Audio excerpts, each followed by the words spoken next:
Okey, boleh mula? Ada slide ke? Ada cikgu je Okey, boleh share. Ceritakan dulu sikit ciri terangkai seks tu apa?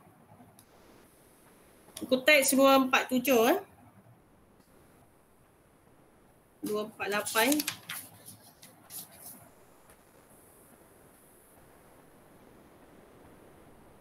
Okey, boleh Alia.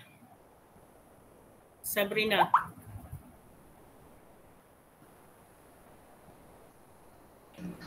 Dan cikgu slow pula internet.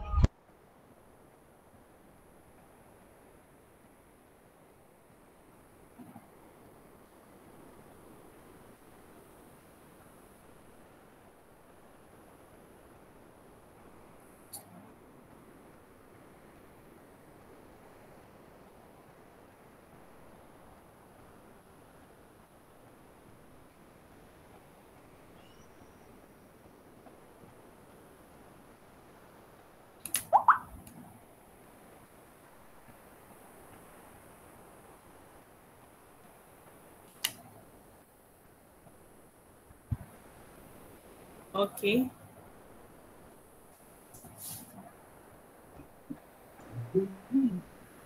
Nampak tak cikgu? Okey, nampak. Boleh. Teruskan. Saya tutup. Okay, so sekejap.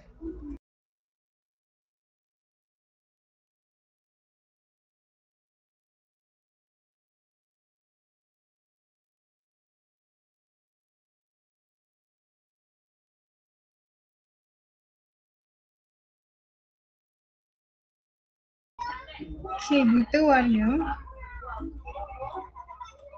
Okay, buta warna ni keadaan seseorang tidak dapat membezakan warna tertentu. Biasanya hijau dengan merah. Dia ada banyak color tapi biasanya hijau dengan merah. So buta warna ni disebabkan oleh allele resesif pada kromosom X. Resesif pada kromosom X. And biasanya pengidap buta warna ni lelaki. Jadi kita tengok kenapa lelaki biasanya mengidap buta warna. Okay, ni genotip dengan fenotip untuk pewarisan buta warna. Kalau lelaki, tadi kita cakap kan, kalau buta warna maksudnya allele resesif pada kromosom X. So maksudnya kalau di normal, di dominan, okay? Kalau dominan, allele dominan dia huruf besar lah kan. So untuk lelaki, kromosom seks dia XY.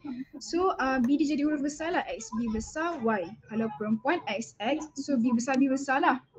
Lelaki tak ada pembawa sebab, okay, kalau ikut logik kan, dia ada satu je X. So kalau macam dekat dalam genotip dia ada resesif dengan dominan je. So kalau dominan dia huruf besar, resesif dia huruf kecil. So kalau macam lelaki dia takkanlah macam B besar B kecil. So dia salah satu, B besar satu, B kecil satu. So sebab tu dia tak ada pembawa. Dia sama ada normal ataupun terus jadi pengidap buta warna. Kalau perempuan dia ada pembawa sebab dia ada dua X.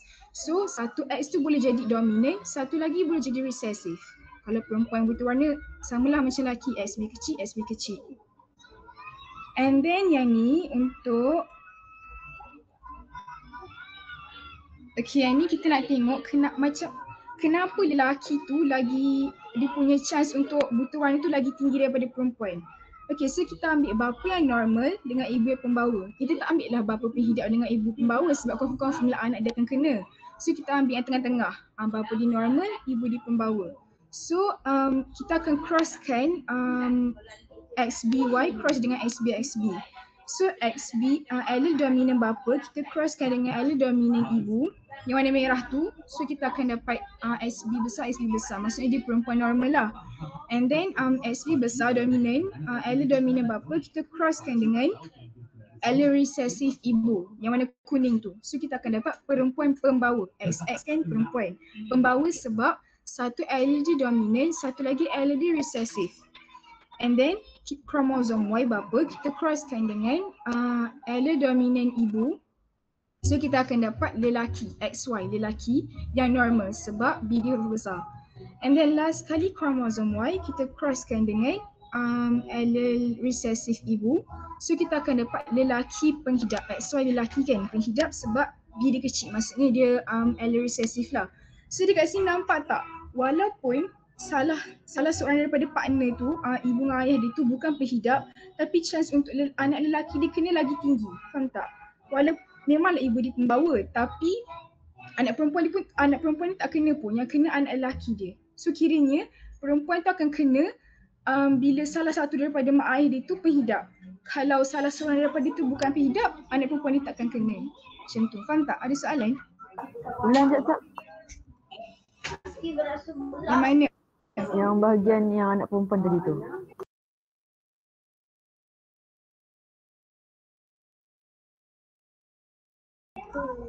Yang tu sekejap. Lelaki dia boleh menghidap buta warna tu daripada ibu yang pembawa. Tapi kalau perempuan dia akan menghidap bila salah seorang daripada mak ayah dia tu penghidap saja. Faham tak? Anak perempuan dia tak akan kena daripada pembawa. Macam tu. Itu ke cikgu saya terangkan? Okey, ada soalan lagi tak? Ni cikgu, saya nak tanya. Macam mana kata, anak lelaki yang akan penghidap kan? So ibu dia akan jadi pembawa. Macam mana ibu dia boleh jadi pembawa sedangkan ibu dia ada juga ke macam mana? Buta warna tu. Bila sebut pembawa, dia punya jin tu ada, okey. Dia sebenarnya ibu dia ada dia punya buta warna tu tapi resesif. Kalau awak tengok kat sini, bila sebut pembawa, buta warna tu ada tapi dia ditindas yang kita belajar awal-awal dulu tu. Yang lebih dominan adalah dia ke arah yang normal, ibu ni. So tapi sebab ada resesif, kita panggil dia pembawa. Okey? Dia bukan normal. Ibu ni pembawa, bukan normal. Kalau B besar dua-dua dominan tu allele dia, baru dia normal. Tapi disebabkan resesif ni ada, so kita kenali dia sebagai pembawa. Dan tidak pada bapa. Bapa tak ada resesif dia untuk X ni. Dia lebih dominan. Dia tak ada, sebab buta warna ni fokus pada X. So dia tak ada pembawa. So dia cuma ada chances dia sama ada normal ataupun buta warna. Dua je dia punya kebarangkalian. Okey, tajuk ni, skema rajah ni sebenarnya awak kena faham kebarangkalian dalam AdMaths. Okey, AdMaths pun ada dalam ni. Konsep kebarangkalian tu kena faham. Okey, okey, ada soalan lagi tak? Yang Sabrina tadi terangkan dah okey dah, tak ada masalah. Okay, saya nak soalan dan kalau boleh faham betul-betul konsep buta warna tu. Ada? 5 IS, 5 IR? Tak ada lagi. Tak ada. Ni memerlukan latihan ya. Nak tahu dapat anak apa tu, kena buat banyak latihan untuk bahagian persenyawaan ni. Okay. Skema rajah ni. Awak boleh tukar-tukar. Sebenarnya untuk kemahiran, awak boleh tukar-tukar ni.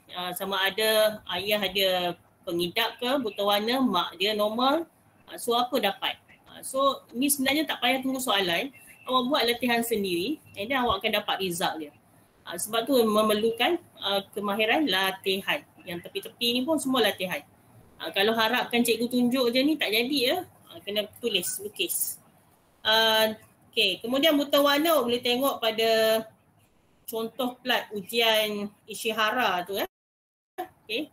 Sebelum kita pergi hemofilia, saya share sekejap skrin untuk apa dia ciri terangkai seks tadi.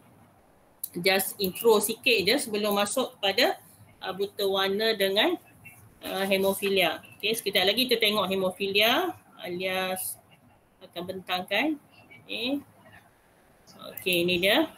Okay, so fahamkan apa dia terangkai seks tu. Okay, minggu lepas pun saya ada sebut, cuma ingat kembali. Dia tidak terlibat dalam penentuan ciri seks.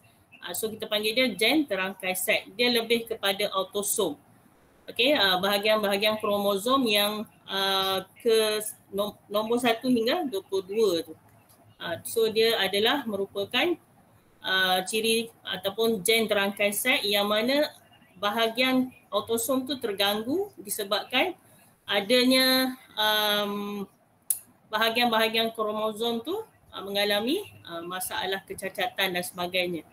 Okay, so yang kromosom yang ada pada autosom tadi akan mengalami proses dipanggil gen terangkai X lah. Sama ada dua saja, iaitu buta warna. Maksud saya untuk autosom inilah, okay. Yang darah tu pun di bawah konsep bukan di bawah ini, terangkai set ni, okay. Yang untuk terangkai set ni buta warna dan hemofilia sahaja. Okay. Saya nak kecilkan ni. Okay.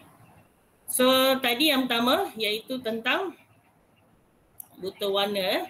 Okay, ini dah terangkan. Okay, so ini contoh dia. Sekejap.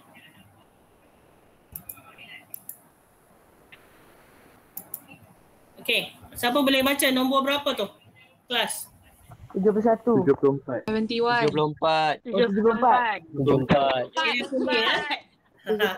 Ada 71. Okay.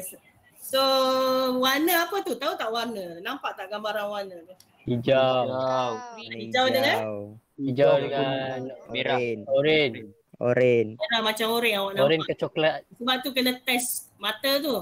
74. So ada dengar tadi 71, 7 berapa lagi? 84 ke?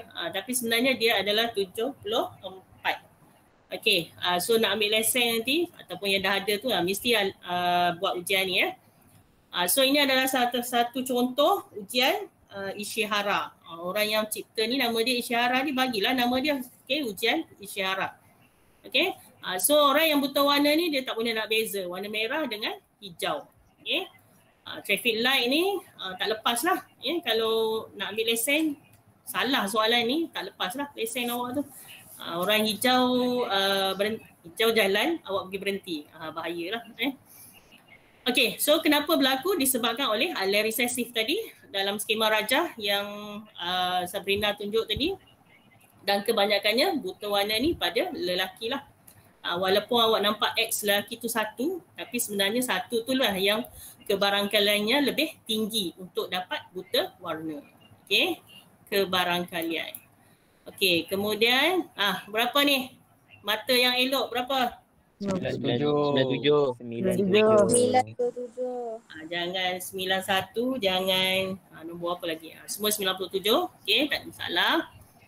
Okey, so alel dominan, alel resesif, fahamkan yang mana satu dia punya alel dan cara nak buat skema rajah. Okay, so ini tadi dah terangkan kenapa. Tak faham terus tanya.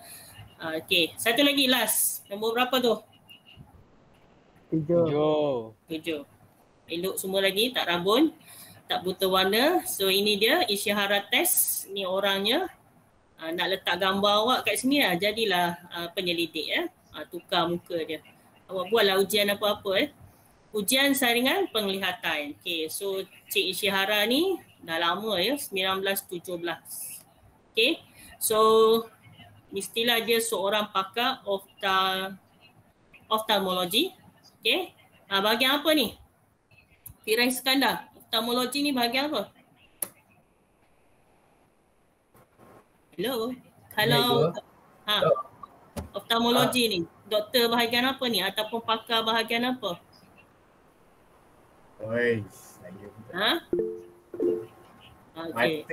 Ada, tolong jawab. Okay, thank you. Okay, bahagian mata oftalmologi. Kalau pergi klinik-klinik mata tu, kedai-kedai cermin mata tu, awak akan jumpa perkataan ni ya. Dia berkaitan dengan mata. Okay, so daripada isyihara ni lah, okay, ujian buta warna dibuat. Okay, kemudian kalau yang nak kabur ataupun masalah nak cam digit-digit nombor tu, semuanya akan guna ujian isyihara ni. Okay. Jangan salah tulis nama penyelidik ya, researcher ni. Awak tulis istihar ke, okay, eja betul-betul nama orang ya. Tapi jaranglah ada soalan ni. Kalau ada pun soalan objektif. So pastikan awak tahulah siapa. Dia bagi saya nama, awak kena tahulah siapa dia tu. Okey. Kemudian dia kata kat sini, individu yang memiliki kecacatan penglihatan warna, okey, dia akan sebut nombor yang berlainan lah. Sepatutnya 7 pergi untuk sebut nombor 9. Okey. Okey, kalau lembu pula kenapa orang pakai baju merah lembu kejar? Siapa tahu? Dia tak pernah dengar? Tak pernah dengar mitos? Pernah. Kenapa pakai baju merah lembu kejar? Cepat. Saya tak ingat sebab dia. Sebab dia. Ada kaitan tak dengan buta warna? Okay, selalu orang-orang lama lah cakap kan pakai baju merah, lembu kejar. Okay, salah satu yang dimitoskan sebab lembu tu nampak baju merah tu ataupun warna merah tu sebagai warna hijau. Jadi dia nampak rumput tu bergerak kan, dia kejar. Dia nak rumput, dia nampak hijau, dia nampak rumput tu. So orang pakai baju merah kena kejar lah sebab dia nak rumput tu. Okay, itu sekadar selingan lah. Okay, orang lama-lama. Okay, so kita nak dengar hemofilia pula. Kalau dah faham, harap faham. Kita buat latihan nanti, lagi faham. Okay, so saya persilakan seterusnya 5AS. Alia Sofia. Alisha, cikgu. Okay, sorry. Saya hilang tak bawa nama hari ni. Saya kat luar ni. Siapa rindu sekolah, datang sekolah. Okay, teruskan. Boleh? Ada slide ke? Okay. Ada, cikgu. Okay. Boleh nampak ke? Okay, nampak. Boleh. Kan.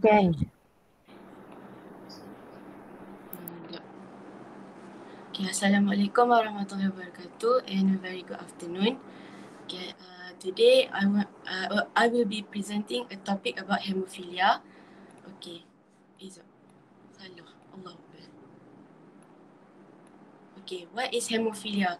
Hemophilia is a condition in which blood cannot clot in normal circumstances due to the lack of blood clotting factor. Okay, what are the example of blood clotting factor that does not present in a hemophilic person? So there are two factors number 8 and factors number 9. The first one is anti-hemophilic factor and the second one is Christmas factor. A person with this disease will be experiencing excessive internal or external bleeding which may be fatal and cause death.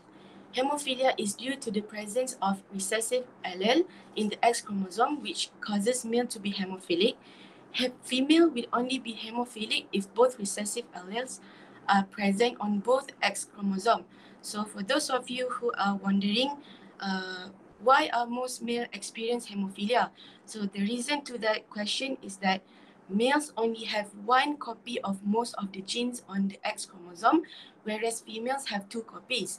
So based on what we have learned on the previous topic, we know that the sex chromosome for male is XY, which only consists of one X, and for female is XX, which consists of two X. So therefore, male has a high risk to get hemophilia. Okay, next. So this is the genotype and phenotype of hemophilic inheritance. So for normal males and females, both of them have dominant allele, which have capital H. And for the hemophilic female and males, both of them have small h, X with small h. And for carrier, is mostly for female because they have heterozygote. Okay, next. Okay, this is the schematic diagram for hemophilia. You guys can refer to textbook page 249.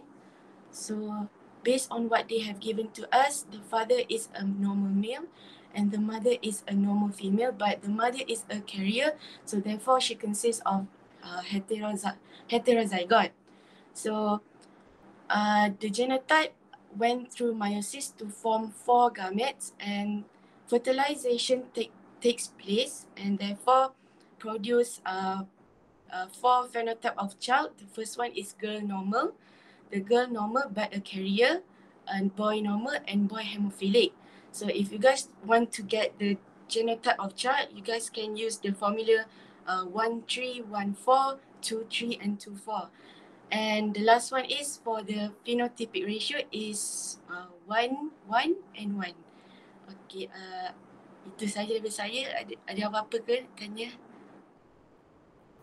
No. No, okay. Cikgu? Cikgu open your mic, cikgu. Cikgu mute. Cikgu mute, cikgu. Okey, tunjukkan slide yang pertama. Slide yang pertama. Oh, sekejap First slide. Yang ni cikgu. Okey. Okey, yang lain ada soalan? Faham tak tu? Itu dia punya main point dia. Tapi kenapa mesti lelaki tu? Sama macam apa buta warna tadi. Sebab recessive tu lebih kepada X. So lelaki ni dia hanya lelaki memanglah dia special sikit. Dia feeling dia lain sikit. Sebab tu banyak penyakit dia dapat. Okey, tersakiti tu. Okey, so recessive tadi balik kepada kebarangkalian. So disebabkan dia hanya ada satu X, so chances untuk dia dapat tu lagi tinggi lah. Okay. Dan kena fahamlah hemo tu apa. Hemo tu apa? Alisha, hemo tu menunjukkan apa? Berkaitan dengan apa? Darah kan cikgu? Ya, bila sebut hemo je awak boleh relate terus. Itu berkaitan dengan darah. Okay. Hemofilia, hemo apa lagi? Hemoglobin. Okay. So yang ini konsep dia darah tu tak dapat membeku secara normal. Okay. Sebab faktor pembekuan darah tu berkurangan. So apa bahan yang membekukan darah? Akmal Rizal. Bahan dalam darah yang dapat membekukan darah. Soalan simple. Histamin No. Kandungan darah yang bahan apa yang boleh fungsi dia membekukan darah. Soalan pon 3. Platelet. Okey, platelet Platelet. Okey, platelet. So hemofilia masih lagi mirip kepada buta warna, cuma beza dia hemofilia refer pada pembekuan darah yang tak dapat beku secara normal. Okey, manakala buta warna lebih kepada tak dapat bezakan warna antara merah dengan hijau. Okey, yang lain soalan ada tak hemofilia? Faham tak tu? Kena buat rajah lah. Okey. Okey, kalau faham kita teruskan. Okey. Iaitu kebolehan menggulung lidah dan bentuk lekapan cuping telinga. Tiba-tiba ada tajuk ni sebab dia hasil kajian mengikut pada pewarisan hukum Mendel. Okey. So untuk ini kan kalau saya suruh buka kamera nak tengok apa kan susah pula kalau kat kelas senang tapi tak apalah kita tengok je. Okey, ini hemofilia tadi. Kalau dah jelas saya teruskan. Okey, sebab kita pun dah nak habis bab ni. Lepas ni bersilatlah kita untuk membuat soalan. Okey, ni contoh kebolehan. So kat rumah masing-masing boleh test. Mungkin saya tak nampak tapi awak boleh buat sendiri. Siapa yang boleh gulung lidah ni dan siapa yang tak boleh. Ada ya. Kalau kat kelas sains dulu saya sempat buat budak 4AG tu. Okey, so awak boleh tengok kat rumah yang kalau kat kelas perempuan susah nak tengok yang sekarang kat rumah. So boleh check masing-masing sama ada cuping telinga dia tu melekat ataupun tidak. Okey. So apa kaitan dia ni?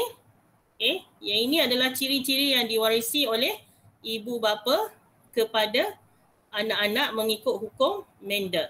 Okey, kena ingat hukum Mendel ada dua. Okey. Hukum Mendel pertama dan kedua. So ingat balik apa dia. So dia ada kaitan juga daripada hukum Mendel ni kepada manusia. So ini yang dikatakan kalau dia boleh menggulung lidah, okey, dia adalah merupakan satu trait dominan ada pada individu tersebut, mewarisi daripada mak ataupun ayah dia, dominan. Manakala bentuk cuping telinga pula yang tak melekat ni, okey, tak melekat ni, okay, dominan terhadap cuping telinga melekat. Yang ni resesif lah yang melekat ni, ni melekat.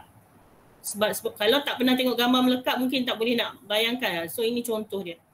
Tapi majoriti yang kita nampak sebelum ni kebanyakannya cuping telinga tidak melekat. Okay, so bolehlah pakai subang dan sebagainya. Ini ada tapi jarang-jarang ya. So yang ini dominan, yang ini resesif. Okey, ini hanya dia nak tunjukkan penggunaan hukum Mendel kepada manusia. So merujukannya pada lidah dan juga cuping telinga. Okey, last kali bab 11. Okey, pedigree keluarga. Okey, apa maksud pedigree ni?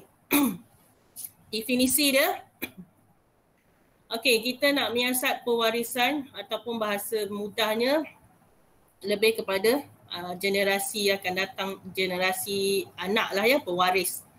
Okey, salah silah. Kalau dalam bahasa Inggeris saya tengok ada subjek, saya lupa lah tingkatan berapa tu, kena buat salah silah keluarga. So ini dengan salah silah ataupun pedigree keluarga ni awak boleh tahu asal usul awak daripada mana. Mak ayah daripada Jerman ke, Australia ke. Okey.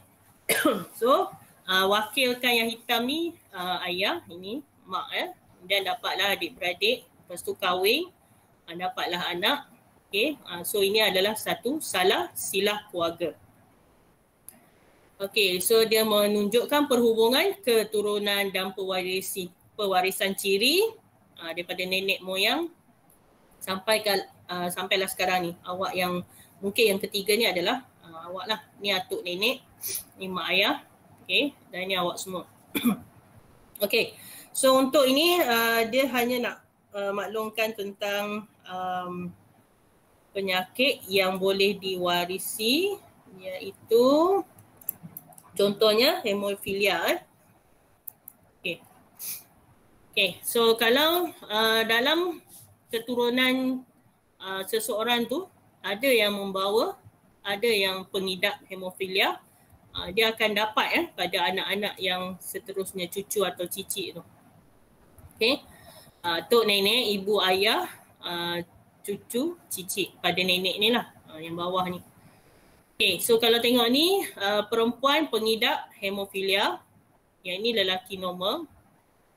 Okay, kalau lelaki normal, berikan saya alel dia apa? Alia Safia ada? Contoh alel apa? Alia Safia? Contoh alel untuk lelaki normal bagi hemofilia.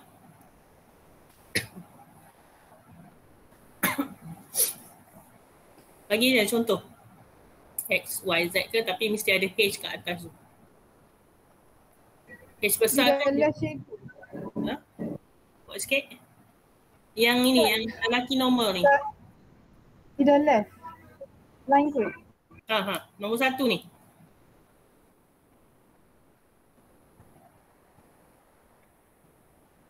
Nak rujuk buku tab pun boleh. Ambil je mana-mana sebarang alel. Lelaki XY kan? XY ke apa ke? Boleh tak Safia? Saya nak awak faham maksudnya. Alia telah cikgu. Live pula dah. Internet problem. Siti Zulaika ada? Siti Zulaika. Rahmah. Azliana. Putri Syafiqah. Azliana dia penimpal cikgu. Nurul Iman. Putri Syafiqah. Memanggil ni hilang ni. Mana ni? Nurin. Lama tak dengar ni. Nurin Liana. Nurin. Tak ada. Abdul Hafiq. Abdul Hafiq ada? Ada. X, H besar Y. X? Itu yang cikgu tanya tu. H besar Y. Okay. So itu adalah dominan. Okay. Kemudian nombor 2 adalah perempuan pengidap hemofilia. Ain Zulaika. Ain Zulaika. Ya, teacher. Alel. Apa dia? Alel. Ya. Alel apa? Perempuan pengidap. Hemofilia. Ya. Apa tu? XH kan? Yang H kecil. H kecil. Kena sebut H kecil. Okay, thank you. So recessive H kecil, so dia pengidap. So pastikan pengidap ni dua alel tu, okay, homozygote tu mesti samalah, H kecil. Jangan salah tulis. Okay, so hasil daripada persilangan, persenyawaan, dapatlah anak-anak ni, okay, yang separuh ni perempuan pembawa, okay, kemudian dapat lelaki, and then kita dapat lelaki pengidap, dua Okay, kemudian perempuan pengidap. Okay, kalau yang biru-biru ni semua pengidap lah. Okay. So daripada generasi yang kedua ni terus dapat lagi ke generasi yang ketiga. Okay. Dan chancesnya, peluangnya lebih kepada anak lelaki. Sampai 3 orang anak lelaki ya. Sebab dia hanya ada satu X. Kita terbalikkan, jangan faham X banyak dia akan perempuan akan dapat majoriti banyak penyakit hemofilia ni. Dia terbalik sebab dia lebih kepada kebarangkalian. Peluang dia lagi tinggi bila seorang. Maksudnya dia tak ada peluang lain dah. Dia sama ada dia pengidap hemofilia ataupun dia normal. Itu je untuk lelaki sebab dia ada satu X. Tapi kalau perempuan ada 2 X. Jadi dia boleh jadi pembawa, pengidap ataupun normal. Itu kebarangkalian dia. Okay, so saya harap jelas. Okay, buat sendiri. Boleh letak sendiri untuk latihan. Letak alih-alih tu ikut contoh buku teks muka surat 249 tu. Okay, yang saya tanya tadi tu boleh letak dia punya fenotip tu ataupun genotip. Okay, kalau fenotip awak bagi tahu dia ni ni semua fenotip dia. Okay, bacaan ni fenotip. Awak boleh letak genotip dia. Okay, so saya harap tak lupa apa dia genotip, fenotip tu. Tolong fahamkan balik, masukkan dalam skema rajah ni. Okey, seterusnya. Okey, untuk bab 11 dah habis. Kita nak masuk bab 12. Tapi sebelum tu jawab soalan dulu. Muka surat 252. Semua sekali buku teks 252. 252 soalan 1. Okey. Sambil buat tu, sambil tunggu saya sebut nama, tolong buat ya. Ni PBD ya. PBD untuk soalan secara lisan. Okay, soalan secara lisan. Okey, soalan 1A. Saya tak ada. Sekejap, tengok saya nama je.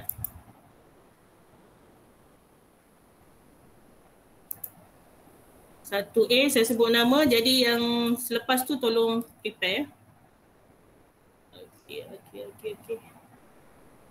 Azrael Hairi. Azrael Hairi 1A. Dia tak. Tolong jawab ya. Akilah. Akilah jawab dulu, panggil sahut dulu, menyahut dulu, lepas tu baru saya tentukan soalan. Akilah. Ya. Okey, 1A. Jangan ngelak ya, tak nak jawab soalan tak menyahut, tak ci. Saya tak ada markah PPD ya. Okey, Akilah 1A, 1B. Fazana. Fazana. Okey. 1C. Nur Aina Ashikin ada? Ada cikgu. Okey, 1C. C1, nyatakan kebarangkalian F2 pokok kacang pis. Kena conteng-conteng sikit lah dekat mana-mana and then bagi jawapan. Okey. Seterusnya 1C2. Sebelum saya masuk bab 12, kita buat kerja sikit. 1C2.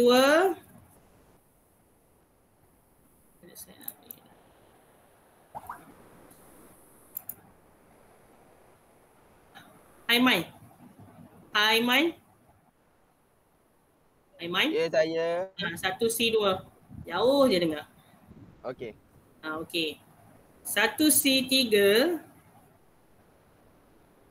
Mashita ada? Mashita. Ya, Ego. 1C3.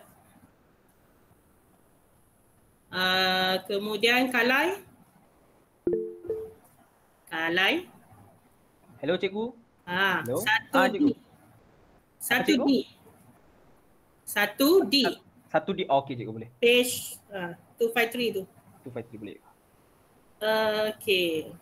And then E last kali Dania. Miss Dania. Ada ke tak ni? Ada cikgu. Okay, 1E. Okay. So sementara tunggu kawan buat tu, jawab tu awak buat jawapan awak. Okay, 1A. Balik pada Akilah, tolong jawab. Nyatakan fenotip bagi tumbuhan induk X dan Y. Kacang pis X.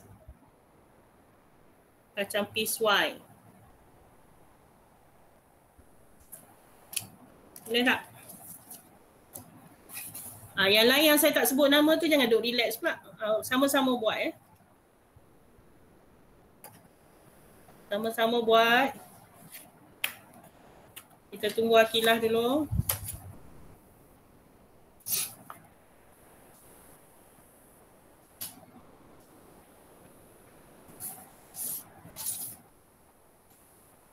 Akilah ada? Sekejap cikgu. Salah tak apa, kita panggil lagi orang lain. Ramai ni.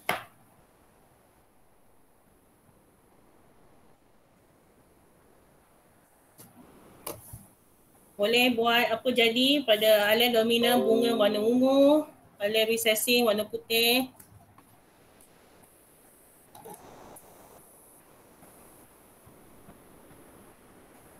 Okay, cuba kacukkan PPSS dengan PPSS. Apa jadi?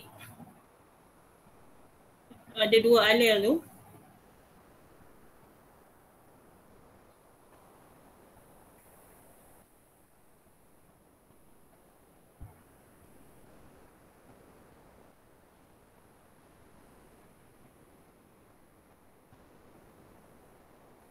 Yang tak tahu cerita tolong bangun buat.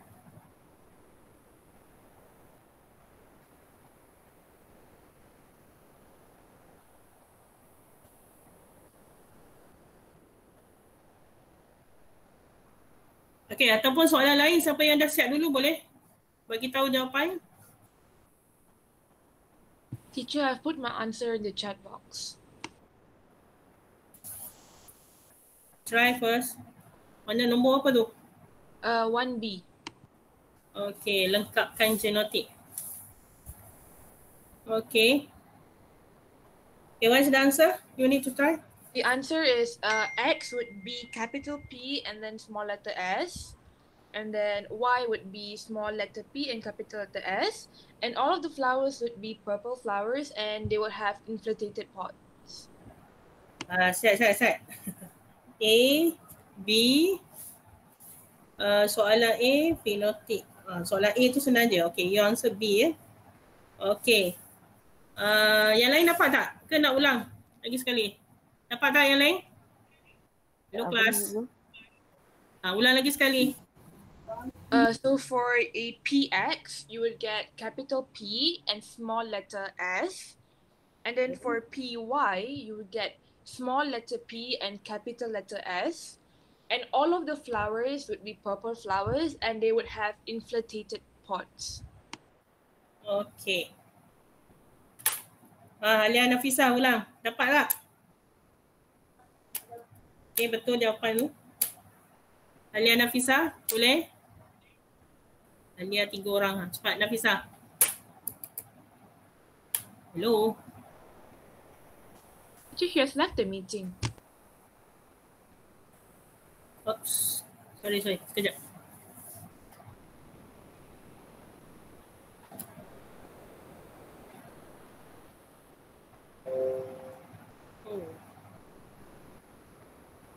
Okay. Dengar tak? Boleh Hello? Ya, teacher. Okay. Pot licin. Okay. Kilah tarik ya. Mana dah? Warna bunga ungu. Okay, untuk X. Okay, so rujuk pada alam dominan tu. And then untuk Y, warna bunga putih. Licin. Yeah. Okay, so betul. A, B dah siap. Okay, C. C satu. Siapa tadi? Aiman, mana Aiman? Aiman? Saya C2 cikgu. Okay, C1. Rahmah Saya cikgu. Ya. Jawapan. 3/16, I guess. Bentuk pot berkedut. Kebarangkalian F2. 3/16. Macam mana dapat?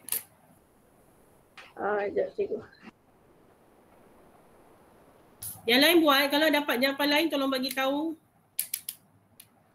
Anak F2 ialah 16. So, apa kebarangkalian warna ungu dan bentuk pot berkedut? Tengok dia punya kata kunci tu. P, P, S, S tu. Okay. Mana yang berkedut, mana yang licin. So, ada berapa? Ini soalan mudah. Awak perlu bilang saja. Dapat berapa?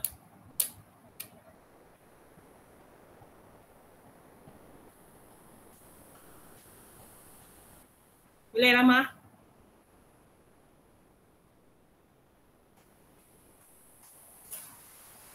Aiman nak jawab dulu ke? Aiman ada jawapan? Tak dapat lagi ya teacher. Kira dulu. Kebarangkalian ungu dan pot licin. Kalau licin ni S dia besar, S dominan tu. Kalau ungu, P yang dominan.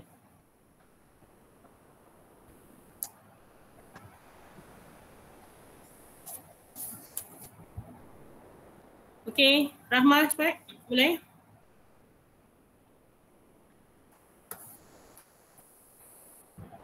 Siapa yang dah ada jawapan boleh tolong kawan. So, jimat masa sikit. Awak ramai ni, 60 orang takkan tak buat. Rugi je.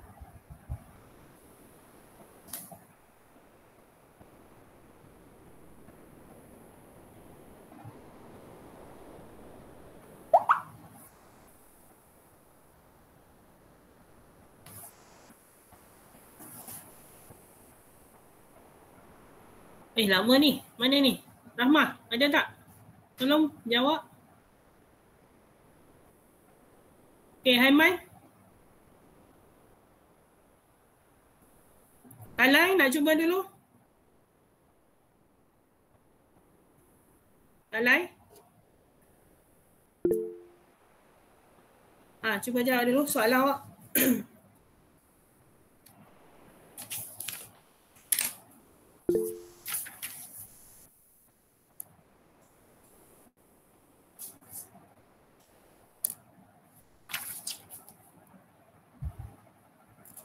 Kenapa? Mic masalah ke? Kalai? Kalau ada masalah mic, tolong type.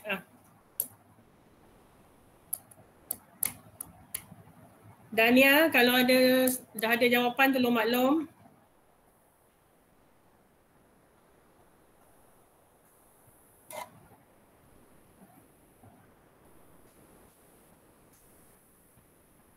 Teacher?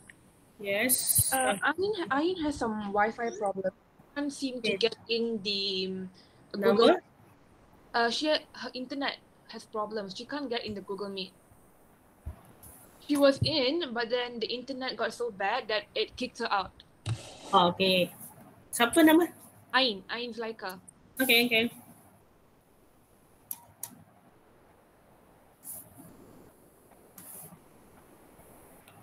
Kalai, boleh type jawapan? Lama ni, tunggu ni. Ramah ada tak ni? Dari tadi dah ni. Siapa nak tolong Rahmah? Ada? Okay, purple flower, tree, and then inflated pot, kedut, tree, White flower 19331. Okay, thank you Kalai. So dapat Fenotype anak dalam F2. Okay, siapa tak dapat bagi tahu saya. Sorry teacher tu apa pula? Bolehlah tu. Okay, so cara buat hari tu saya dah tunjuk dalam apa tu untuk dapatkan panet tu, jadual panet tu. Okay, PS, direct saja. Okay, PPSS and then bilang. Okay, yang mana bunga warna ungu, pot licin, bunga warna putih, pot licin, bunga warna ungu licin ataupun bunga warna ungu berkedut. So kena tengok dia punya bilangan tu. Okay, so dapat 16 9331 16. Okay, ini untuk jawapan D.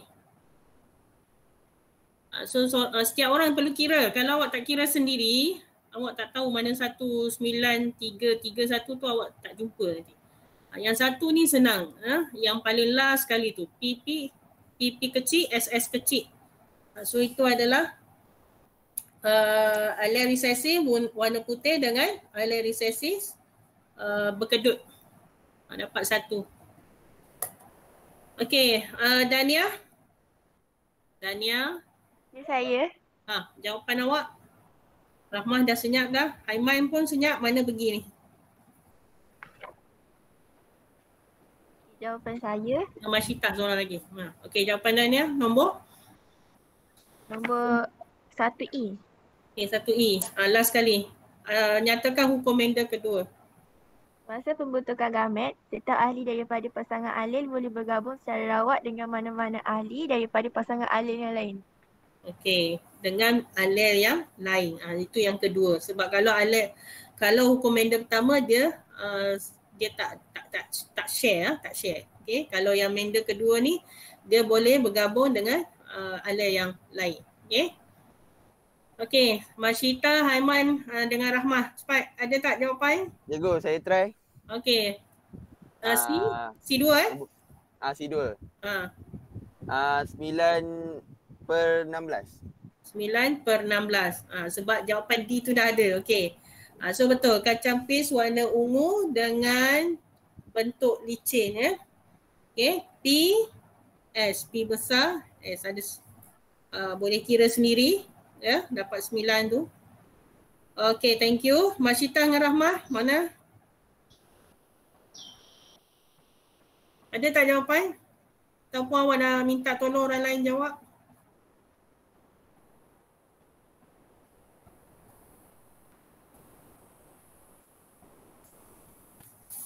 Ataupun saya tukar orang. Rahmah tadi. Nombor apa Rahmah? Tolong jawab sikit. Tolong bersuara. Rahmah. Ada ke tak ada ni? C1 cikgu. Okey. Saya nak jawab boleh cikgu? Cuba. Okey, tolong dia. C1. Okey, nyatakan. 3/16.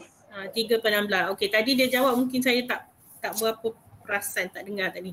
Okey, 3/16. Nombor 2 dah. Nombor 3 siapa nak teruskan? Last. D dah jawab tadi. Nombor 3. Masyita? Ya cikgu. Tapi tak tahulah betul ke tidak kan. Apa jawab je? Jawapan. F2 bagi saya bulatkan yang P kecil, S besar. P kecil, S besar. Lorong ke berapa tu? Lorong pula dah. Kolom ke? Kolom ke? 3. Ketiga. Okey. Dah. Okey. Thank you. Okey. So fahamlah tu. Siapa yang tak faham boleh PM saya. Sebab ramai ni. Kalau tak faham tanya sekarang pun okey. Ada tak? Saya nak teruskan? Ada soalan? Tak ada cikgu. Boleh. Okay, boleh kita teruskan. Nak habiskan silibus cepat-cepat. Walaupun exam SPM lambat lagi. Kita boleh banyak buat latihan. Habis je boleh teruskan latihan. Okay, so kita tengok bab 12 Bab 12, minggu depan saya minta presentation kumpulan Okay, hari ni saya terangkan dulu. Jenis dan faktor variasi Okay, jenis dan faktor variasi. Apakah dia faktor variasi dan jenis-jenisnya? Okay, kita tengok yang pertama.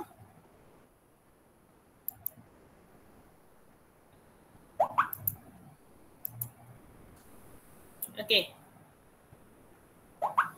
Allah Akbar. Keluar benda lain. Okay, sekejap ya.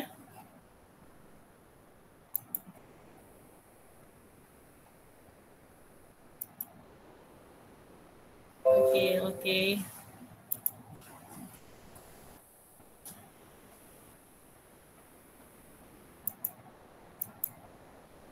Okay, definisi ya. Soalan yang pertama, definisi soalan struktur. Apakah dia variasi? Okay. Kita tengok kat sini, ciri dalam organisma daripada populasi atau spesies yang sama. Okay, ciri atau dalam organisma, populasi atau spesies yang sama. Okay, contoh manusia ada pelbagai variasi ya. Ciri berbeza kalau rakyat Malaysia dengan rakyat Afrika ataupun rakyat China. Okay. Variasi dari segi ciri mata, ciri warna kulit. Okay. Kemudian dari segi saiz, barat dengan timur, Eropah dengan Asia ada beza. So itu menunjukkan perbezaan ciri pada sesetengah ataupun pada setiap populasi ataupun spesies.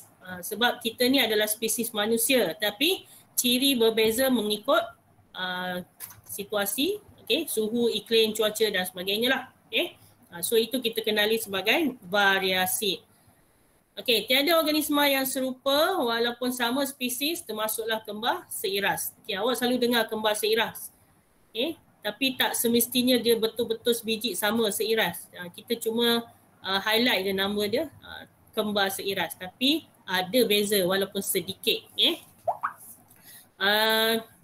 Dia sebab apa ada perbezaan tu? Sebab merujuk kepada ciri fizikal dari segi perbezaan fenotip yang terhasil akibat perubahan struktur, fisiologi dan biokimia. Ini yang saya sebut tadi tu. Dia berbeza disebabkan oleh beberapa faktor.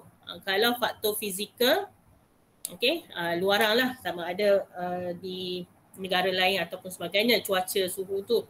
Okay. Dan faktor yang kedua, faktor chemical, lebih kepada fisiologi dan biokimia dalam badan seorang individu tu. So itu yang menunjukkan perbezaan fenotip. Okay. So balik lagi pada tajuk asal hari tu, fenotip. So bila sebut perkataan fenotip ni, saya nak dalam kepala semua dah ada apa benda. Okay. Apa dia? Okay, contoh. Okay, siapa lagi? Sekejap. Okay, Nabil. Muhammad Nabil ada? Muhammad Nabil? Ya. Yeah. Okay, apa beza fenotip dengan genotik? Fenotip apa? Genotik apa? Dapat tak? Hello, dengar tak? Hello? Fenotip ni macam fenotip macam dia ciri yang boleh dilihat. Okay, genotik? Genotik ciri dalaman yang tak boleh nampak. Okay, yang tak boleh nampak tak lihat. Okay, thank you. So saya nak benda dua perkataan tu dah mahir ya, dah ada dalam kepala awak masing-masing ni. Dah dapat gambaran. Ingat skema rajah. Fenotip apa? Genotik tu apa? Okay. So fenotip ni lebih kepada ciri, kemudian dia ada trait-trait dia. Okay. Sifat dia apa. Dan boleh dilihat dengan jelas. Itu fenotip. Okay. Genotik tadi tak boleh dilihat dengan jelas. So dalam skema rajah kita gunakan simbol. Okay. So kenapa perlu adanya variasi ni? Okay. Untuk kemandirian spesies.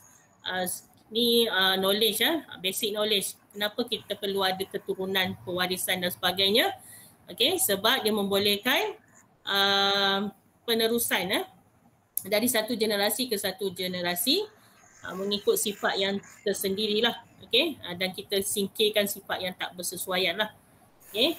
Okay. Kemudian menjamin kemandirian spesies apabila keadaan persekitaran berubah. Walaupun contoh tsunami Tsunami dah membunuh, dah menyebabkan, bukan membunuh, mengakibatkan manusia semakin sedikit berkurangan di negara-negara tertentu. Jadi perlunya variasi ni untuk mengekalkan kemandirian spesies tu walaupun terdapat perubahan dari segi alam sekitar dan sebagainya. Okey, disebabkan oleh faktor-faktor geografi, gempa bumi, okey, runtuhan dan sebagainya lah. Okey. Jadi dengan adanya variasi ni, spesies manusia ni masih boleh diteruskan. Itu untuk spesies manusia. Kalau untuk haiwan, untuk mengelakkan dia pupus, jabatan-jabatan tertentu akan membuat penjagaan, okey, untuk mengekalkan variasi haiwan yang telah pupus tu. Okey, membenarkan pembiakan silang antara spesies untuk membentuk spesies baru. Ini lebih kepada proses kacukai. Okey, kalau spesies orkid tu dah berlambak-lambak dia punya spesies. Asalnya orkid yang biasa yang tak ada kacukai. So daripada induk tulen, okey, baka tulen tu diambil, maka lahirlah ataupun banyaklah terbentuknya spesies-spesies baru. Okay. Dan kalau boleh lihat di Taman Orkid dekat Putrajaya ke Shah Alam ke, terlalu banyak spesies baru telah dibiakkan, okay, melalui kacukai. Itu pentingnya keperluan variasi ni, jadi dia dapat kekalkan, okay, spesies orkid tu daripada yang asal kepada yang baru. Okey, seterusnya jenis variasi ya. So ada dua, iaitu selanjar dan variasi tak selanjar.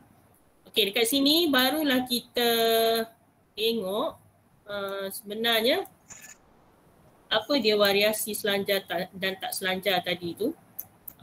Yang lidah dengan telinga tadi tu baru masuk tajuk variasi. Tadi pengenalan awal dia tunjukkan dari segi hasil daripada kita gunakan kajian daripada Mendel untuk menunjukkan boleh juga digunakan pada manusia. Okay? Sebab Mendel dia buat hukum Mendel dia tu selain daripada pokok kacampi, dia gunakan juga untuk melihat perubahan pada manusia.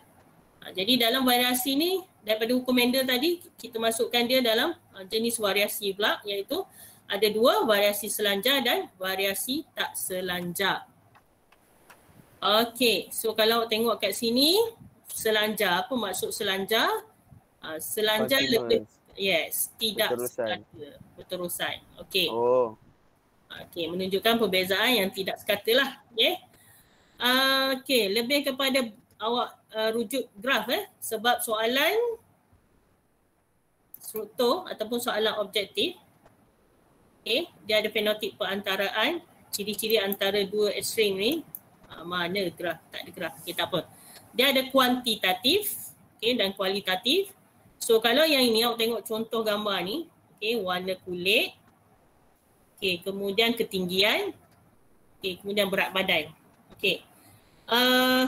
Awak boleh bandingkan ini, nak bezakan selanjar dengan tak selanjar. So kita tengok yang selanjar ni, bandingkan warna kulit. Kalau antara Melayu ni mungkin tak nampak sangat, tapi awak bandingkan kulit orang di negara Afrika, okay, dengan negara China. Okay, kita pergi travel jauh sikit lah sebab corona tak keluar kan. Tak apalah, awak punya ni je keluar. Okay, pemikiran boleh keluar. Okay, antara orang Afrika dengan orang China ataupun Jepun. Okay, so warna kulitnya adalah sangat berbeza, ketara. Okay, Asia dengan Eropah. Okay, kemudian berat badan. Awak boleh tengok kawan-kawan sekelah ini di persekitaran banyak kat rumah pun boleh tengok beza berat badan dia. Itu adalah variasi selanjar kuantitatif, maksudnya boleh kalau berat ni boleh diukur dengan ketinggian. Okey, ketinggian ni boleh tengok adik-beradik pun tak sama Ada adik dia ataupun abang dia tinggi, kakak dia rendah. Okey, so tak sama so ciri ni dipengaruhi oleh persekitaran. Okay, so warna kulit tadi memang betul lah dipengaruhi persekitaran. So warga-warga di Afrika sana, persekitaran dia tengoklah macam mana, dekat Jepun macam mana cara hidup dia. So itu yang membezakan dia dan menentukan jenis variasi selanjar.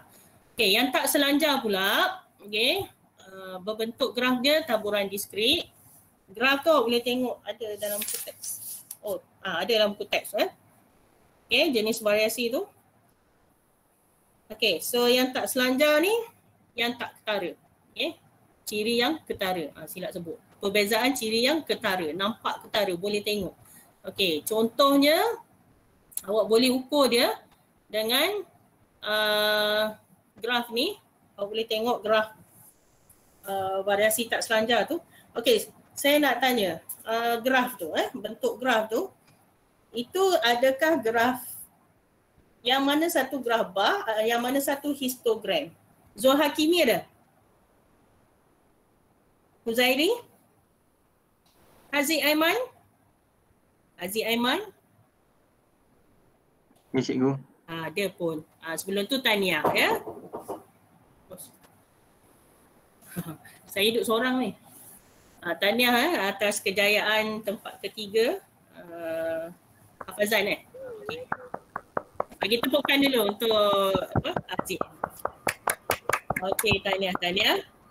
Okey, jawab soalan Aziz. Tengok graf buku teks tu, saya harap awak ada depan awak tu. Graf untuk variasi selanjar dengan variasi tak selanjar. Yang mana histogram, yang mana graf bar? Boleh tak Aziz? Selanjar tu histogram. Selanjar, histogram. Yang tak selanjar? Graf bar. Okay, thank you. Okay, thank you. So untuk graf ni saya sangat nak tekankan sebab ada yang salah tu, yang saya nak tekankan tu ada yang salah. Okay. Sebab ada awak perlu lukis graf. Jadi hati-hati untuk graf bar. Okay, untuk graf bar tu jarak tu antara A, B, O. Yang dia bagi contoh buku teks tu kumpulan darah So jarak A dengan B dengan AB mesti sama. Jangan pula AB jauh, B dengan AB dekat. Tu yang saya risau. Okay. Jadi perhatikan plot tu, plot graf bar yang jarak dia sama. Okay. Antara satu dengan lain tu. Kemudian satu lagi, soalan minta lukis graf bar. Awak pergi buat graf ataupun buat histogram. Tu histogram sebelah tu. Tak sama ya. Ini yang selalu jadi. Okay. So kalau histogram, itu histogram. Dia mesti rapat-rapat antara satu sama lain dan ada bentuk curve tu. Okay, bentuk dan dia punya apa tu? Bentuk curve tu. Okay. So balik tadi yang tak selanjar ni. Okay, bentuk bar berasingan. So dia ada kualitatif. Tak boleh diukur, hanya dapat ditentukan oleh faktor genetik. Okay, ni dia. Kita pergi travel lagi. Apa faktor dia tu? Kita tengok warna mata lah, senang. Warna mata. Okay, dipengaruhi oleh persekitaran. Okay, contoh mak ayah kahwin dengan orang Jerman. Okay, so dapat mata biru anak dia contohnya. So itu adalah contoh variasi tak selanjar. Okay. Ketara, nampak dengan ketara, dikawal oleh gen tunggal 2 atau 3 alel. So dapat dilihat dengan jelas. Okay. Dari jauh tengok mata dia dah tahulah mata biru, ni mesti ada kacukan ni. Ada mata hijau. Tapi saya risau takut mata merah banyak. Mata merah tu kena jaga-jaga sikit. Okay. So saya harap semua dengar lah PDPR hari ni tu. Jangan tunjuk mata merah tu ketara sangat. Okay, so yang lainnya kebolehan menggulung lidah, warna mata, ni pola cap jari ni. Ketara lah siapa nak jadi apa tu penyiasat. Okay, boleh jadikan cap jari ni salah satu contoh variasi tak selanjar yang awak boleh ingat sampai bila-bila. Tak selanjar sebab nampak dengan jelas. Dia terbalik topik ni, nak faham konsep dia, awak kena faham konsep. Kalau BM lah, yang BI tu dia mungkin bahasa dia direct jadi mudah sikit. Kalau yang BM ni, awak terbalikkan. Variasi tak selanjar tapi nampak dengan jelas. Okay? Yang selanjar tak nampak. So itu yang terbalik dia, perkataan tak tu. Okay? So saya agak awak jelas lah. Variasi selanjar tak nampak dengan jelas. Variasi tak selanjar nampak dengan jelas. So kena betul-betul faham dan peganglah, jangan hilang pula. Jangan tertukar, itu yang saya tak nak tu. Okay. Yang selanjar tadi kuantitatif, yang tak selanjar kualitatif. So gulung lidah tadi daripada hukum Mendel tu, kita boleh tahu dia adalah variasi tak selanjar. Sebab awak buat je boleh nampak dengan jelas. Boleh gulung lidah kat rumah tu, boleh ke tak boleh. So dia adalah variasi tak selanjar. Okey, kemudian yang lain, ini dia graf tadi. Okey, selanjar dan tak selanjar. Okey, so bentuk bezakan kalau yang graf bar tak selanjar, yang bentuk curve ni adalah selanjar. Okey. Graf variasi. So kalau soalan objektif, dia bagi bentuk graf ni tak ada masalah. Tapi kalau soalan esei, struktur, awak kena lukis. So itu yang saya minta tadi. Pastikan skala ni lukis ataupun tulis dengan sekata. Jangan terlampau jarak, jangan terlampau rapat. Contoh awak buat 5, 50, 100, 150 itu terlampau jarak lah. Okay? So jangan pula terlampau kecil. 1, 2, 3, 4, 5, 6, 7 itu. So pastikan rujuk soalan sebab soalan tak akan ada yang terlampau kecil ataupun terlampau besar. Okay, jadi perhatikan kehendak soalan apa yang dia nak dan bentukkan graf tu dengan tepat. Okay, sebab graf ni 3 markah. Format baru, okay, kita tak boleh agak sebab graf dulu banyak kertas 3. Sekarang kertas 3 amali dekat makmal. Jadi graf ni akan dimasukkan dalam soalan esei. Jadi nak tak nak awak kena belajar melukis ni dengan tepat lah. Sebab kalau dalam kertas 3 dulu, graf ni 3 markah. Okay? Walaupun 3 markah tapi ada yang dapat kosong. Sebab silap skala, silap lukis jarak ni. Okay? Kemudian silap label. Itu yang kita tak nak. Kemudian silap lukis graf. Dia pergi lukis graf garis lurus. Itu saya minta awak hati-hati ya baca soalan. Okay, saya bagi 3 contoh soalan ya. Yang pertama, lukis graf. Okay, lukiskan graf. Dia tak akan sebut graf garis lurus ya. Dia hanya sebut lukiskan graf sekian-sekian. Itu menunjukkan awak kena lukis graf garis lurus. Saya harap awak jelas tu. Lukis graf. Dia tak ada kat belakang tu. Lukis graf je. Tapi itu menggambarkan lukisan graf garis lurus. Yang titik, titik, titik and then gariskan. Okay. Lukis graf bar. Barulah yang ini. Lukis histogram. Baru ini. Tapi yang risaunya lukis histogram ada yang pergi lukis graf bar. Tu yang saya tak nak jumpa tu. Okay. So hati-hati. Fahamkan soalan tu. Lukis histogram. Ini histogram. Okay. Lukis graf bar ini. And then lukis graf. Itu graf garis lurus. Okay, saya harap jelas tu sebab itu awak nak dapat markah, nak skor. Jadi tak boleh silap. Okay, perbandingan. Buat perbandingan. Apa dia perbandingan selanjar dengan tak selanjar ni. Okay, daripada graf tadi kita boleh simpulkan yang selanjar taburan dia normal, bentuk curve sebab dia histogram. Yang tak selanjar discrete. Dia berterabur sikit lah. Okay, berbentuk discrete. Yang selanjar banyak jin. Okay, dikawal oleh banyak jin sebab kita tahu tak berapa nampak. Yang tak selanjar ni nampak. Okay, satu jin tunggal je yang kontrol. Okay, and then selanjar faktor persekitaran. Okay, ada masalah ke? Sekejap. Mulia atau apa tu? Okay, soalan esei buat perbandingan boleh buat jadual. Okay, good question. Sekejap, mana dah tadi. Okay. Okay, dalam soalan esei, saya suka sebut saya suka relate terus dengan soalan. Elakkan. Jadual macam ni, elakkan. Dia, kalau dalam pemeriksa, okay, kita tak galakkan. Tapi kita tak bagi kosong. Kena faham yang itu. Pemeriksa tak galakkan buat jadual perbandingan. Okay. Sebab apa? Sebab kita bimbang, inilah ayat dia pendek-pendek. Okay. Maksud saya, ada setengah pelajar, dia buat kotak ni. Okay, dia buat kotak ni. Dia tulis macam ni je. Sebab tajuk dah ada selanjar kan. Dia tulis macam ni, taburan normal berbentuk diskret. Lepas tu dia tulis lagi kuantitatif, kualitatif. Dia tulis itu je.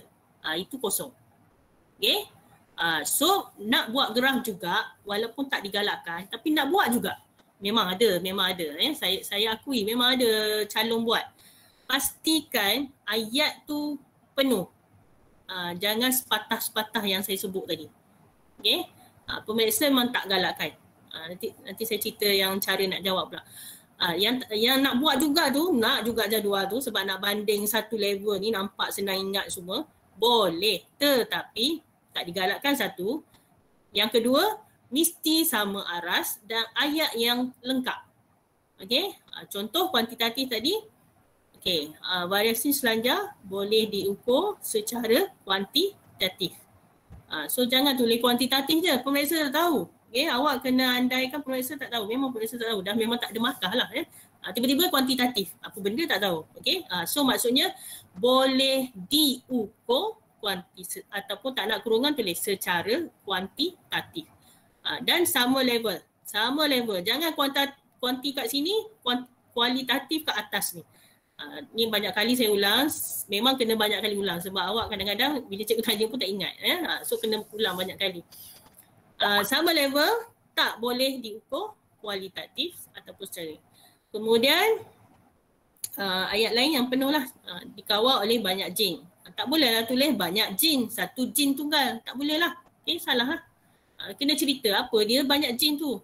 Cirinya dikawal oleh banyak jin. Yang ini cirinya dikawal oleh satu jin tunggal. Okay, so saya harap jelas dan tolong sentiasa ingat dan buat latihan. Okay, jawapan yang sebenar cara nak menjawab SPM untuk perbandingan adalah dalam bentuk perenggan pendek.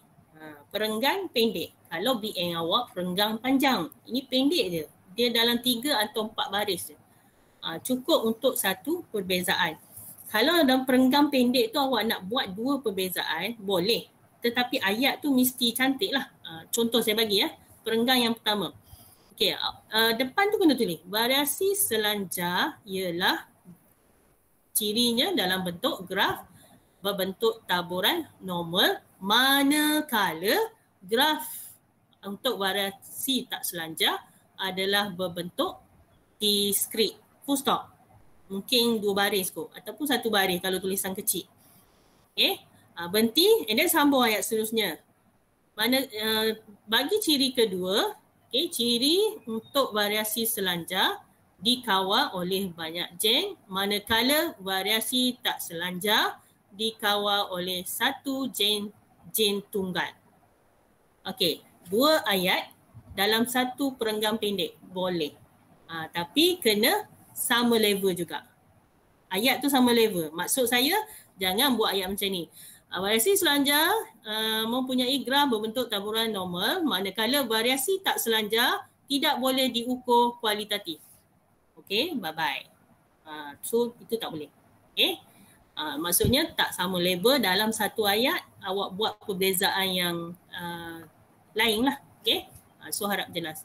Itu maksud saya buat ayat. Itu yang digalakkan oleh pemeriksa. Okay. So siapa yang nak buat juga, sebab pemeriksa dah pesan untuk cikgu-cikgu jangan galakkan pelajar buat jadual. Tapi kalau dah terbuat nak buat macam mana? So kita orang tengoklah pula kriteria jawapan tu. Sepatah ke, ayat ke. So kena bagi markah lah kalau betul. Kalau salah, silang sana, silang sini tu, sorry lah ya. Jadi kena tahu teknik nak menjawab tu. Okay, so saya dah bagi tahu satu-satu tu, tolong buat latihan dan jawab dengan jelas lah. Jelas tu dengan tulisan yang clear. Jangan tulisan yang tak nampak. Banyak kali saya bagi tahu, memang ada calon yang tulis tak nampak ayat tu. Tulisan dia terlalu cakar ayam. Okay, tak boleh baca. Kalau pemirsa tak boleh baca, macam mana nak bagi markah? Memang tak ada markah lah. Kesian, memang kesian. Terpaksa. Okay, tu yang saya risau. Okay. So yang rasa tulisan dia kecil tu, rasa pemirsa tak boleh baca, tolong besarkan sikit. Okay, masih ada masa lagi untuk awak ubah tulisan tu. Biar bagi pemeriksa kertas tu, wah, tengok senang je nak baca ayat dia.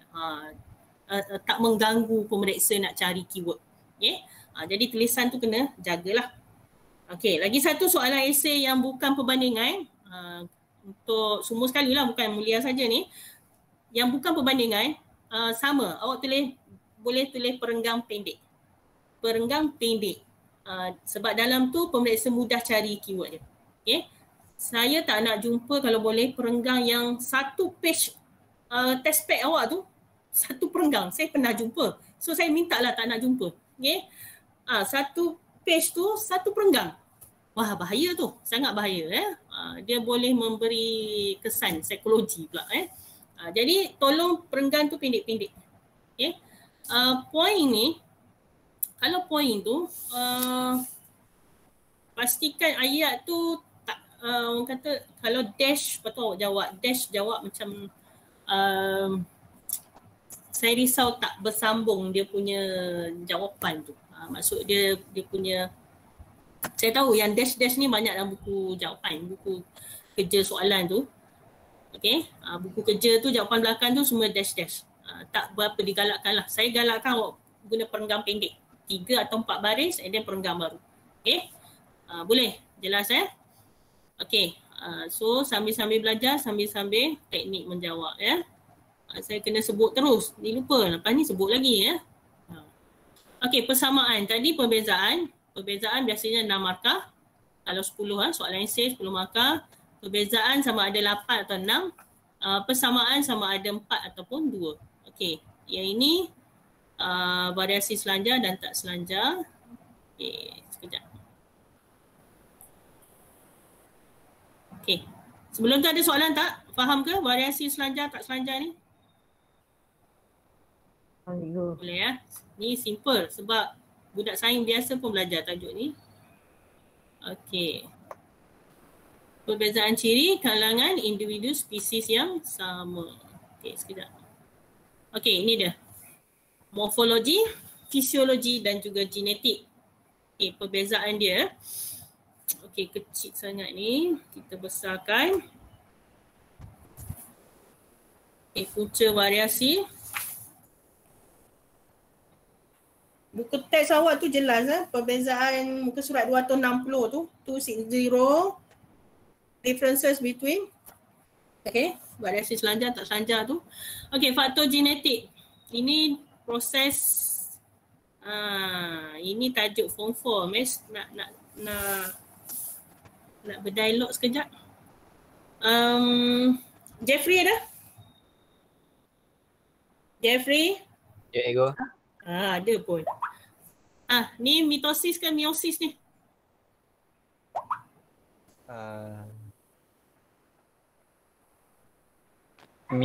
Silang.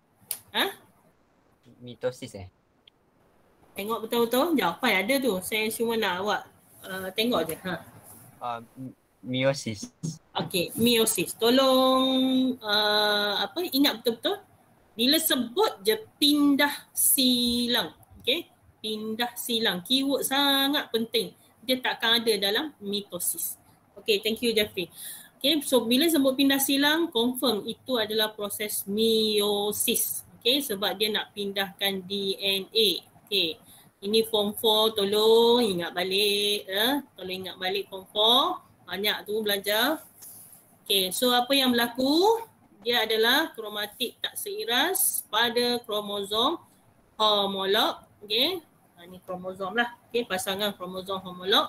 Semasa profasa 1 meiosis, dan kena ingat meiosis ada 2 iaitu meiosis 1, meiosis 2. Okay, so untuk pindah silang ini hanya berlaku pada profasa 1.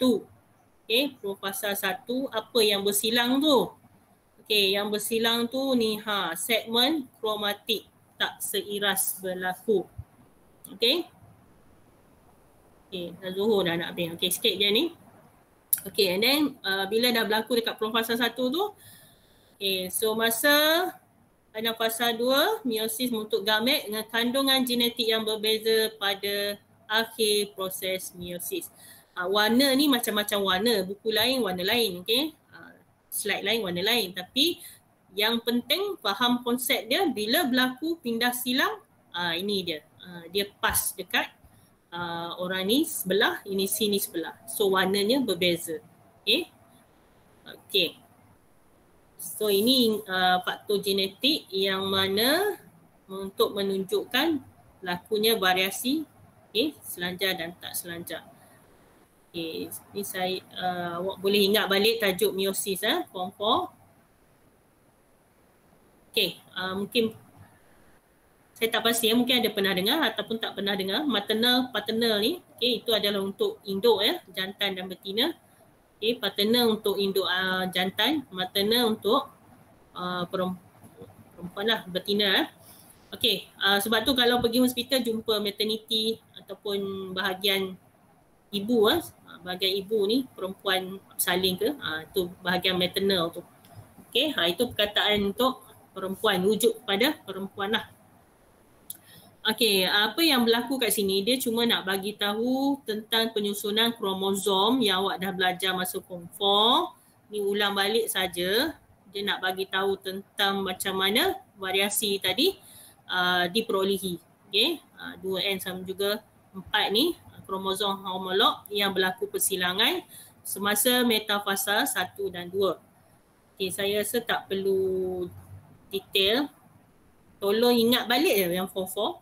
Nanti soalan nanti saya detailkan balik. Kalau ada kita buat latihan nanti, saya nak detailkan. Jawapan yang detail.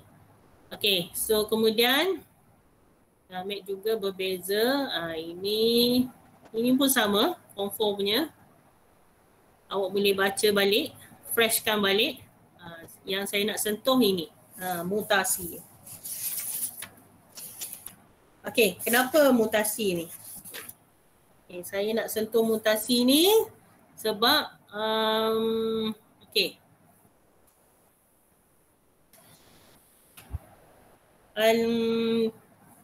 Nohaidah ada? Nohaidah ada tak? Ya, cikgu. Bila berlakunya mutasi ni biasanya?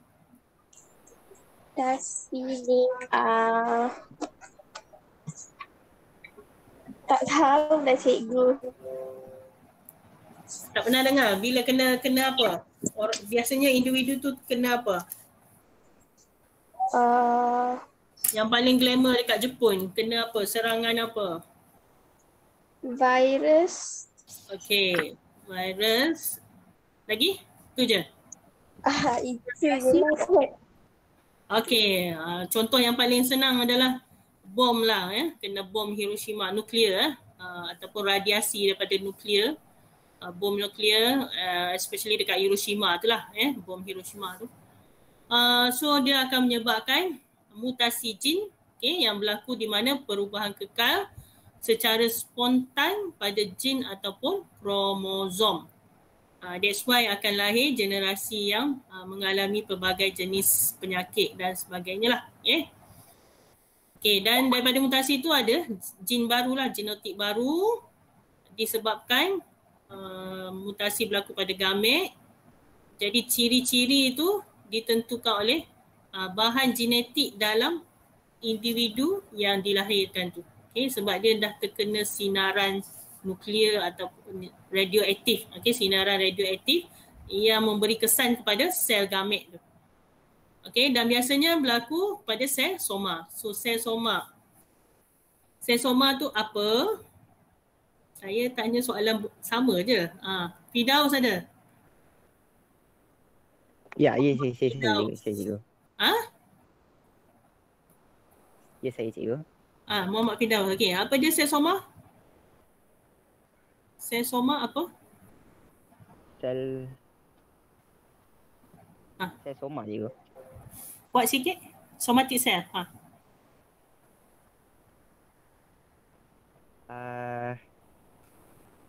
Dia yang semua sel kecuali sel gamet good.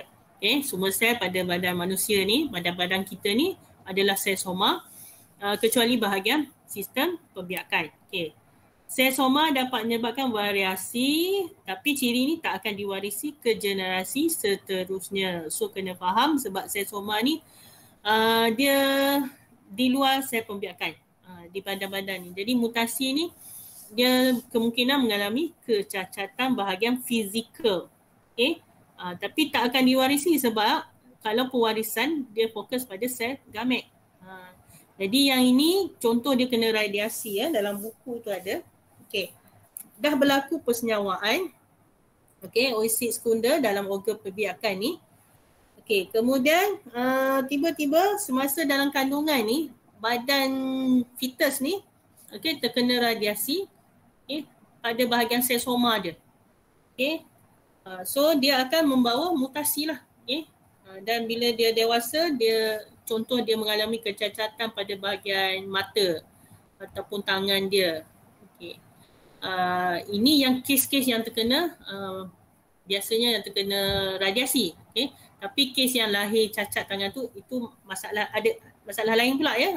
Dia banyak problem bukan hanya pada sel soma. Kalau pada sel gamet pula kecacatan lain pula yang akan timbul.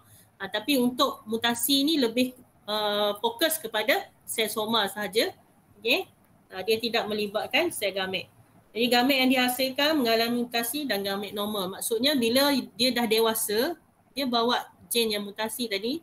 And then pada bahagian gamet yang dihasilkan, dia akan mengalami mutasi dan gamet normal. Maksudnya dua-dua keadaan tu boleh berlaku pada pembawa mutan ni.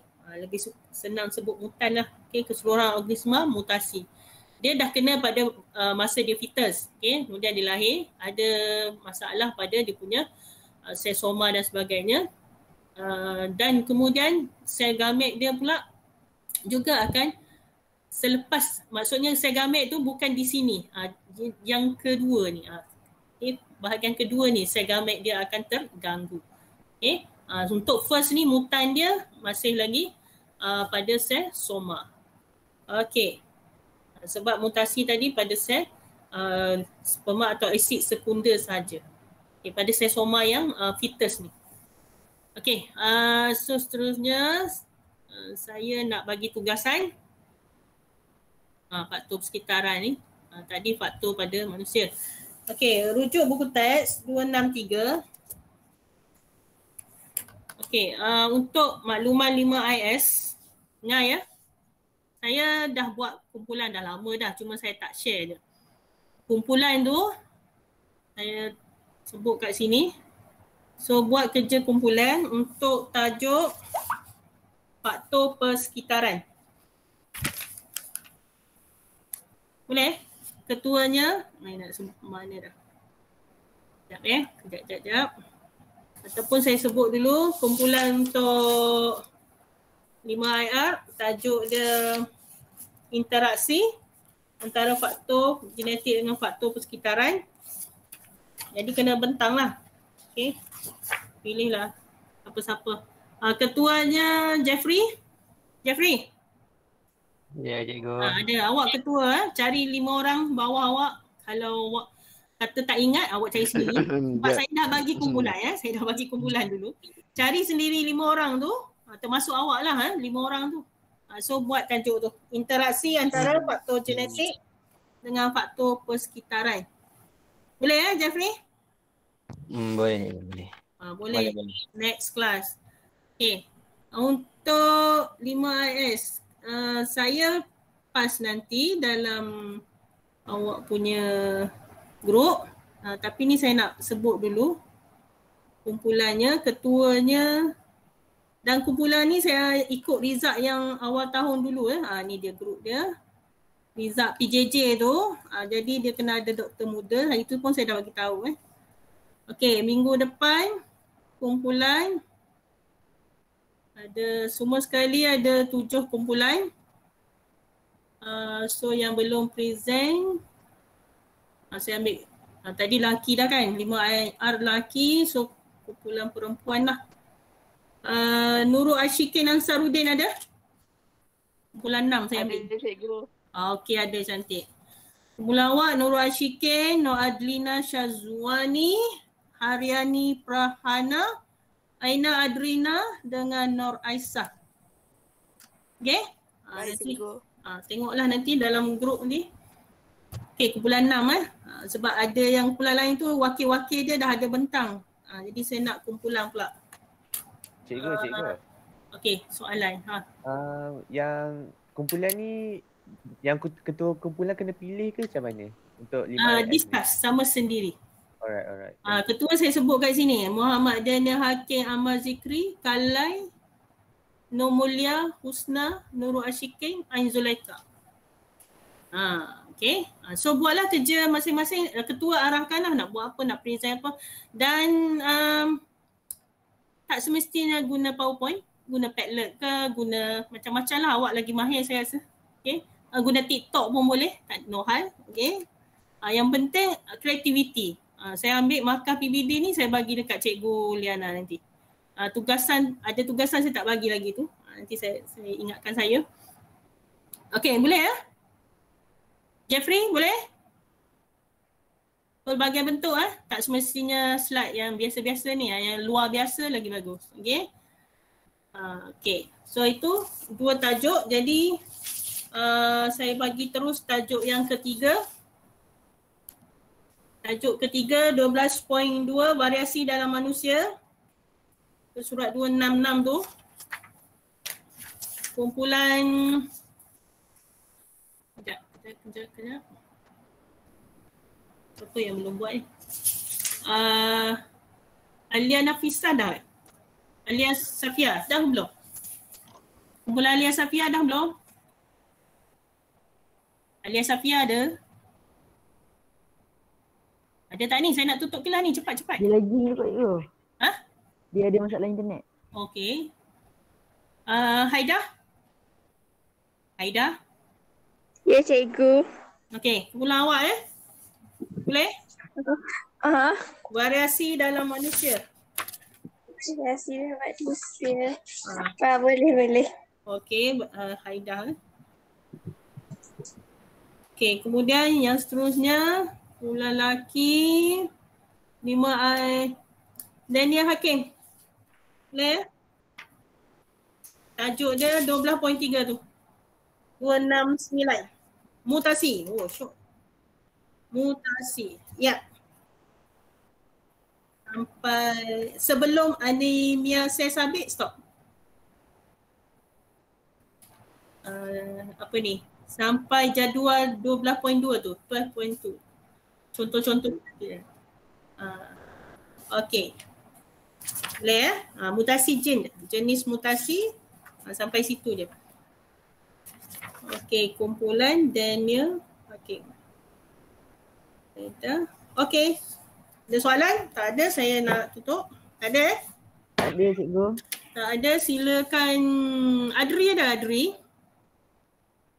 ada tak? Baik, cikgu. Cik baik. Ada. Okay, Adam ada? Adam? Okay, Adri baca awak last. Bismillahirrahmanirrahim. Wal 'asr innal insana lafi khusr illa allazina amanu wa 'amilus solihati wa tawasaw bil haqqi wa tawasaw bil sabr. Okay, so itu saja. Tak faham boleh PM. Okay. Assalamualaikum warahmatullahi wabarakatuh. Salam. Terima kasih, cikgu. Terima kasih, cikgu. Jauh je dengan. Thank you. Terima kasih, cikgu. Yeah.